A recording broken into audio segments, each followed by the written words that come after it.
Welcome to the Spiritual Awakening with Shaz podcast, where we unlock the power within and navigate the journey of your self-discovery together.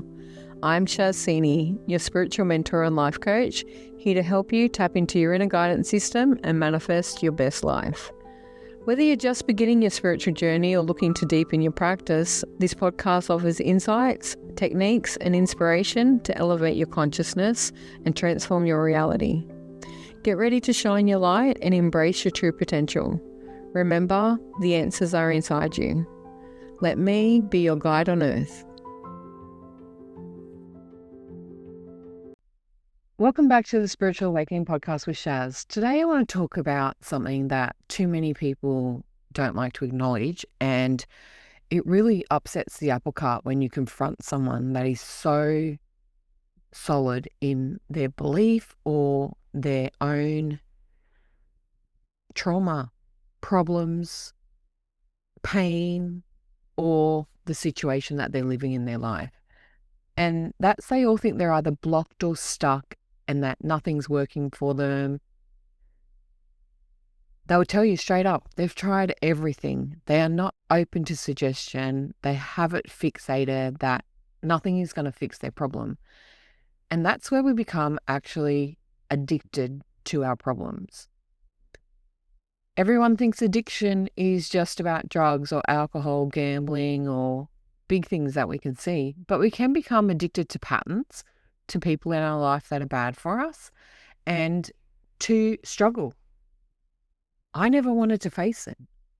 I was like that many years ago, where I thought the world would just be problematic. I could not find ease in any way, shape, or form. Ease was not the way that the world had to be. This was before I learned about manifesting, truly understood about spiritual healing, and did not in any way, shape, or form take responsibility for who I am, what the world is, and what I was doing to create it. At that stage, I didn't want a solution. The struggle was just normal for me. And we create normalcy where things are hard and where problems occur simply because it makes us feel seen, it makes us feel acknowledged, and people pay attention to us.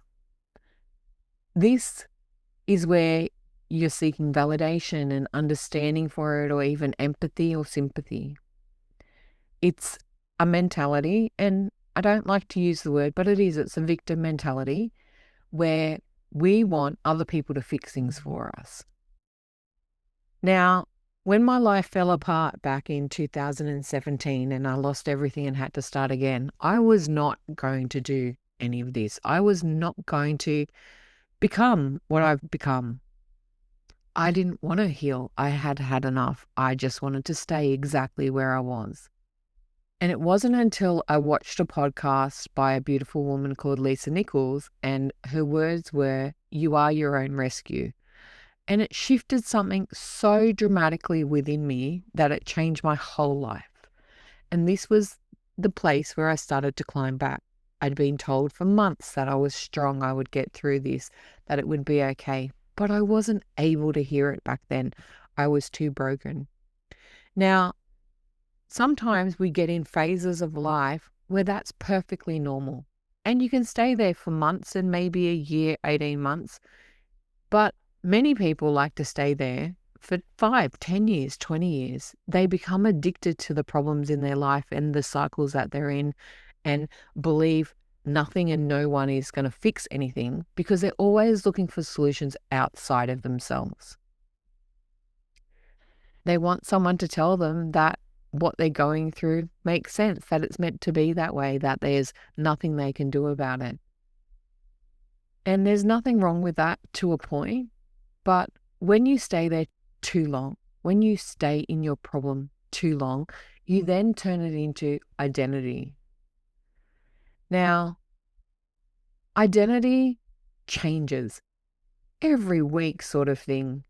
You can grow and become so much more than who you are right now, and that is the evolution of life.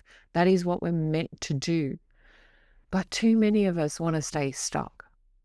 And this can be in pain, this can be in problems. And throughout my life, I've learned that when I get pain and things turn up, that I don't have to own it. You just have to learn to process it. This past week, I've had very bad pain through my right thumb down my wrist. And for a couple of days, I couldn't really use it. I couldn't grip anything. I couldn't do much with it. And the natural thing is to want to complain about it. I'll have to go and get tests, make excuses as to what's going on with it. When all it literally needed was some rest, some time to process. So I went back to my core healing aspects. I looked up in my favorite book, which is The Secret Language of Your Body, what the thumb and the wrist meant. And I analyzed in my life, where were those emotions sitting within me? I questioned my own identity. I questioned my own healing. Did I want to give this power over me, or did I want to take control back? Sometimes we just need rest to recover. Sometimes we need different viewpoints to recover. Part of what I had to learn was letting go of frustration, not allowing it to control me like it had been for a couple of weeks, where I'd get frustrated at every little thing. That frustration wouldn't last long because I don't allow myself to sit in it, but I still allow myself to get there. And this is the point I want to make today. We allow things to happen to us when the world is actually created by us. Do I know exactly how I created this or what it was for? No, I don't. I think I might have hit it because I have a bruise on it. I could have done anything to it. But it wasn't the important part being what I did to create this. The important factor was, what did I do with the knowledge of what it was telling me, and how did I move through that cycle in order to become more, to grow, to evolve, to sit with myself and to learn about my inner identity. The first core truth that most people don't ever want to hear is you cannot solve a problem when you're emotionally attached to it. Now, when I read a lot of what's going on in there, I can remember back 15 years ago when if you told me all of those things, I'd just get angrier. I would deny that they existed because I was so emotionally attached to my problems. So I hear everyone who's going through it. I understand it completely, but it's not where you have to stay. The moment it goes away, you become a different person. Now, this is especially true for people going through grief and loss and real deep hardship. Losing my twins was one of the deepest, hardest things that I ever went through. And that was pretty bad. But for me, the worst thing that happened to me was when I had to have my fibroid out and I lost my uterus because it lost any chance of having those children that I wanted so desperately. I became a whole different person. And back in 2013, for months and months, I was depressed. I was sad. I was so upset. I didn't know who I was. And I was suffering because I was in pain. The surgery was quite traumatic. I nearly died in it. In the past 2 years before that, I had like 6 near-death experiences. There was a massive shift in who I was. But losing that uterus literally changed me. Now, any person going through cancer or bad disease, losing anything, whether it's a body part, a limb, part of your mind, or a person, a pet, losing something so valuable in your life literally changes you. You are no longer the same person you were before it happened. You're a whole different identity after it happened. This becomes archetypes and tags and labels that we like to put on ourselves. I'm not a fan of all the labels of ADD, ADHD, the autism spectrum, and depression and anxiety. All of these to me are labels which underlie behaviors, problems, and emotional things. Yesterday I was watching a video and I'm like, oh my God, that explains it so clearly for me. A lot of people that have ADD created it in the womb because their parents had trouble pregnancies, they were fighting in their life, and the soul, the baby, become oversensitive to everything. And they were always on guard. They were always overwhelmed and anxious. They'd already been through a lot before they were even born. This was true for me. In the womb, it was quite well known that I wasn't wanted in this world, but I still chose to come. I overcome so many different obstacles in life, lack of understanding, being told that I wasn't wanted, but all of that didn't actually change who I am on the inside. And we do choose identities that feel safe. Different archetypes in our lives that make us feel important or wanted. And sometimes those identities hurt us. I know women especially, because it is my core audience, and I'm not discounting that men go through it, because I know that they do, and I've met a few that have been there. But they can get into relationships or be in domestic violence situations or bad marriages and things, and they feel that they can't escape because they don't plan on doing it. It gets really uncomfortable to decide that you are the person in control. You created the situation that you're in. You chose to go through this. Your soul wanted to go through this in order to experience whatever lessons it chose to experience. We go back to the same issues and we repeat those patterns when we don't get it right the first time. Most people refuse to sit in discomfort. They will choose what they consider ease over anything else. So if you're saying to yourself, I've tried this and it didn't work, well, try it again, because it can work in a different way. Or that doesn't work for me. Your language, your understanding of it, the decisions that you're making based on what you think won't work for you and other people's opinions or suggestions are just more burdens on top of you, is part of the problem in itself. You don't need to go back into the same issue, stay in the same story, because they always end up in the same place. This is where you feel that you're stuck. You're not actually stuck at all. You're repeating cycles. And when you don't learn those lessons and truly understand who you are, claim your identity, and become who you're meant to become, you go and choose it once again.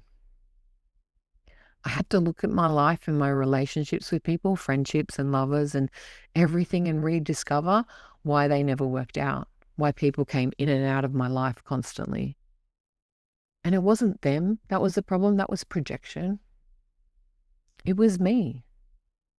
It didn't make me weak. They were just familiar. My body, myself, my whole essence just knew how to be in that situation.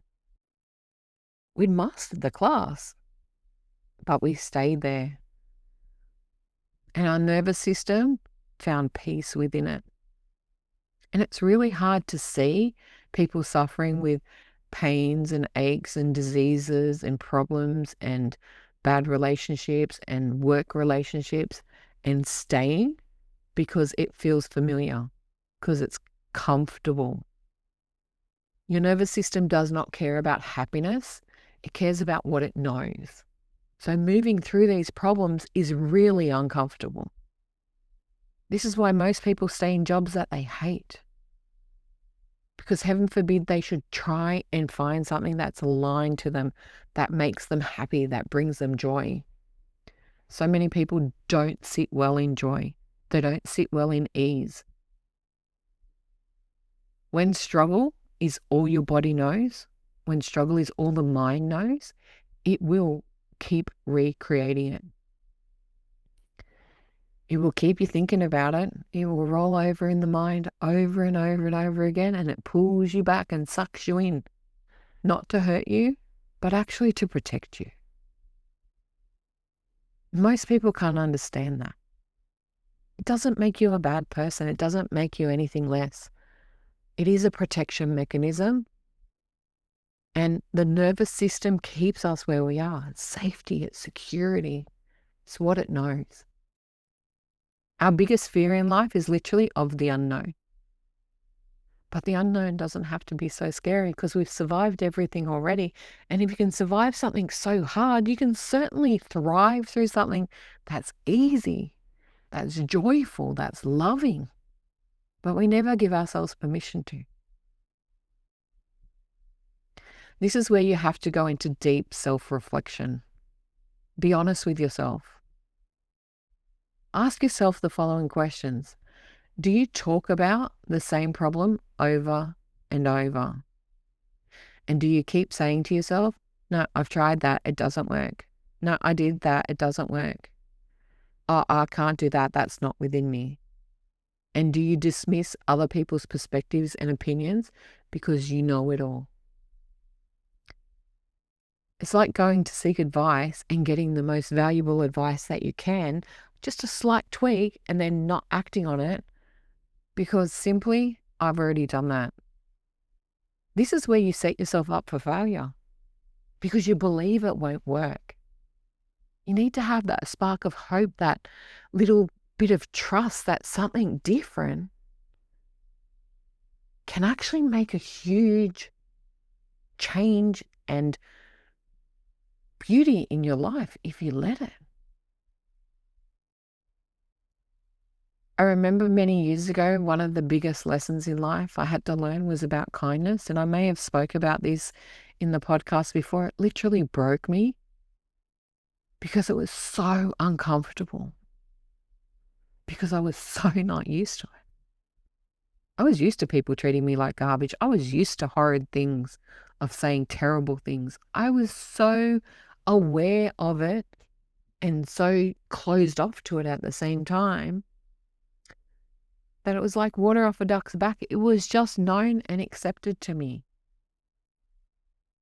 Even to this day, I get feedback from clients and I get beautiful messages from my dear friends and uplifting things. And they make me tear up because it's an actual felt emotion. Kind acts make me feel so beautiful inside, but I cry for it.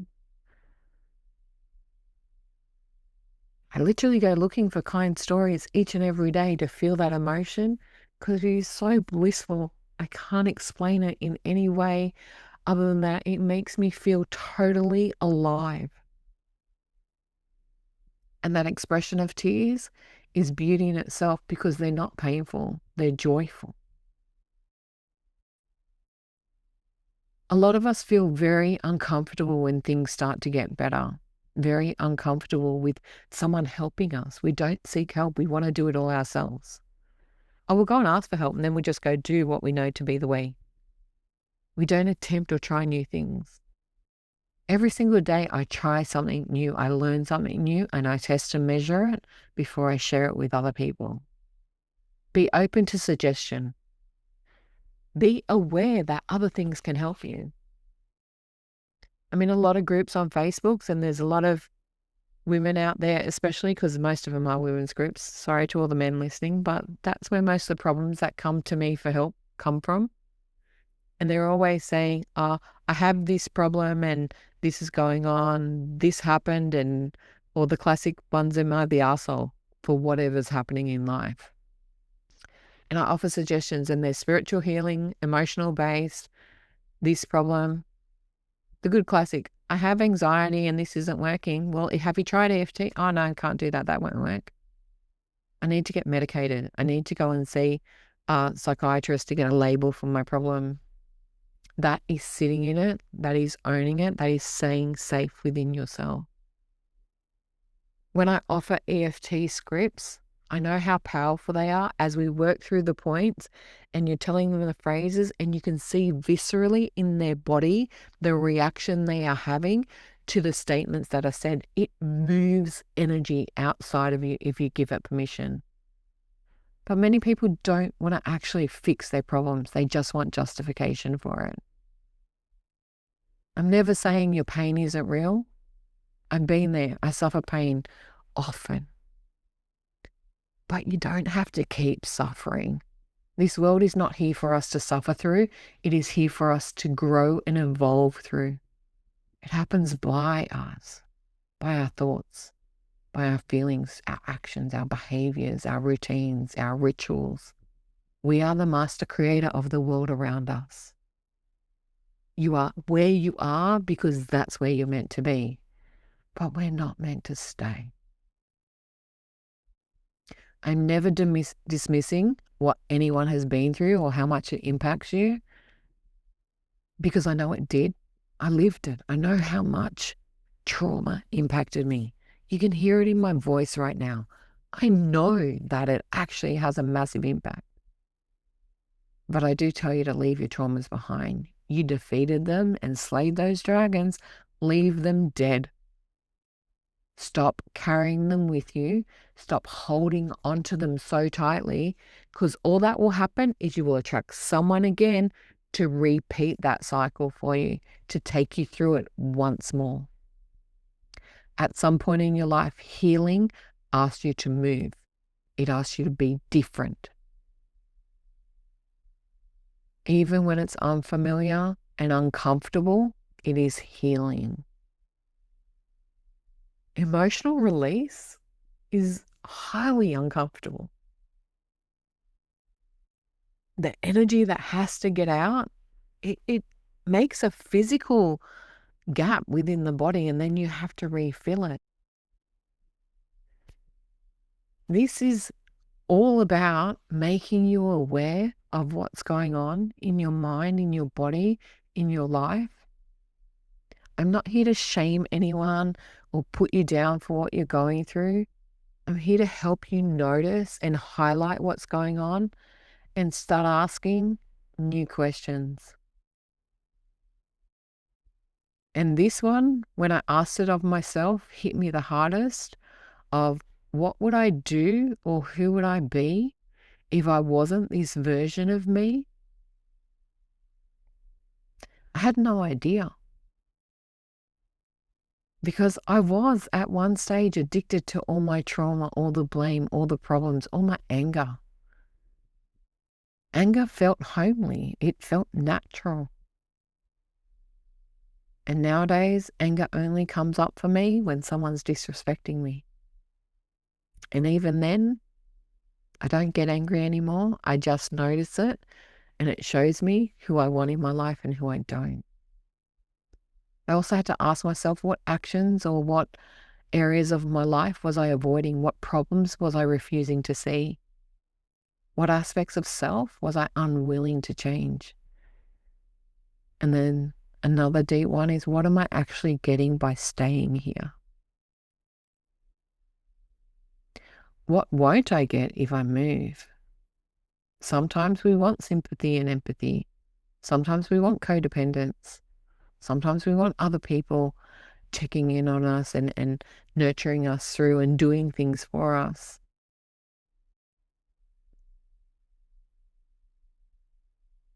It is really hard at times to realize that we are the problem, no one else. You are the person that has to change. You are the person that has to make the actions, the decisions, the choices. No one else can do it for you. You're not broken. You're just stuck in a pattern. And believe me, patterns and behaviors can change. Most people don't want to. Create new routines, create new rituals, create better options for yourself. It's hard work.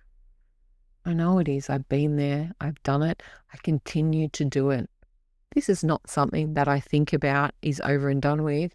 I'm faced with problems like this all the time. And I'm forever evolving within myself, because I deserve the effort that I give. I am worthy of becoming everything I desire.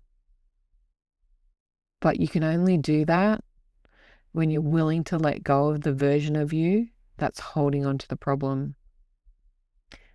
And trust me, many times we're not willing to let that go.